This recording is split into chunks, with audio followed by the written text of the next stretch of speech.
Well, this is our first time exhibiting. We've walked the show a few times and decided that it was time to start to get involved.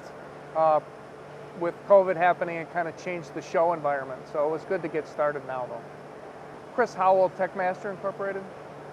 Company's been in business since the mid-'80s. We've been known for, at the beginning, we were known for pneumatic equipment. And then as things developed, we started to do custom framing and then motion control and now robotics, because that's where automation is going. And so we've had to adapt to the environment of programmable robotics and pneumatics, and then all of those things working together. Well, the biggest challenge we face right now is just getting understanding of what a robot can do for you. Right now, the challenges my customers have, of course, is that they don't have people. And so robotics is trying to solve those solutions. The challenge is to get the cost of entry and the understanding of what to do down low enough so that anybody can afford to do it. Well, collaborative robotics to me is one of the great assets as a tool. That is where the robot and the human can work shoulder to shoulder to accomplish something. The other bit of tech that's pretty neat is that we've got robotic or servo-controlled actuators where we can use G-code, and it's being used right now in milling and 3D printing at high speeds. So everyone can see a 3D printer, for example, that it can go somewhat slow and take a little while to make a part.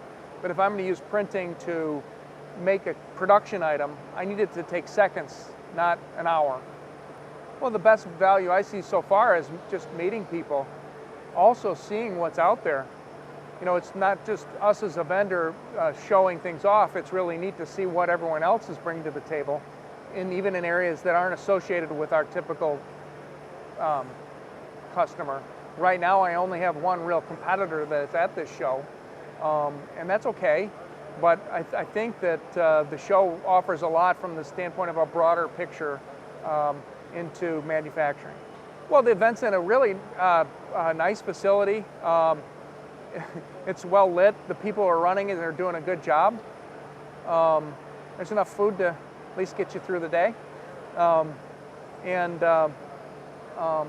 know, State Fair Park has got adequate parking and access, you know, from the interstate and things. I think the event could, you know, it'd be great to see more people come on out. I think that there's things that would be interesting to almost anybody who's in any manufacturing of anything and or automation of anything. So for example, home automation. You should come to a place like this. You'd learn a lot of things. If you're a student, I get why you're walking around here. There's a lot to learn. If you're a business owner, you should definitely be here, because there's a lot of capital purchase items here where they're big dollars, and a lot of the people we're seeing are probably more like maintenance people and other people who have day-to-day responsibilities. But I think we should be seeing more presidents and CEOs here to get a good feel for where the automation industry is in this time of, you know, tough, low unemployment and employee availability.